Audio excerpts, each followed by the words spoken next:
ایک زمانے میں ایک بوڑھی عورت کے پاس پانی کے 2 بڑے برتن تھے۔ ایک برتن میں دراڑ تھی جبکہ دوسرا برتن بالکل صحیح تھا اور ہمیشہ مکمل پانی لاتا تھا۔ 2 سال تک یہ روزانہ کا معمول رہا کہ وہ عورت گھر میں صرف ایک برتن کا پانی لاتی۔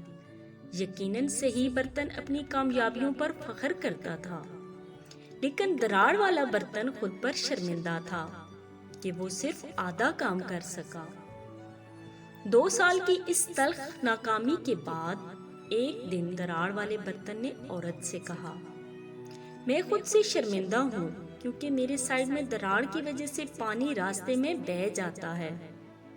عورت نے مسکرا کر کہا، کیا تم نے کبھی غور کیا کہ تمہارے سائیڈ پر راستے پر پھول کھلتے ہیں لیکن دوسرے برتن کے سائیڈ پر نہیں؟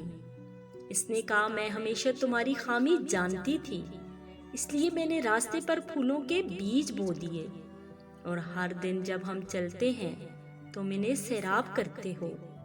2 سالوں میں میں نے ان خوبصورت پھولوں کو توڑ کر اپنی میز کو سجایا۔ اگر تم ایسے نہ ہوتے تو یہ خوبصورتی نہ ہوتی جو گھر کو بابرکت کرتی ہے۔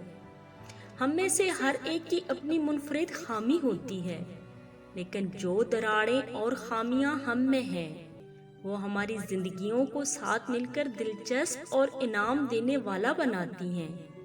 آپ کو بس ہر شخص کو اس کی حقیقت میں قبول کرنا ہے اور اس کے اندر کی خوبی کو تلاش کرنا ہے۔ ناظرین، یہ تھی ہماری آج کی ویڈیو۔ اگر پسند آئے تو لائک شیئر کرنا مت بھولیں اور ہمارے چینل اردو ناول کہانی کو ضرور سبسکرائب کریں۔ شکریہ۔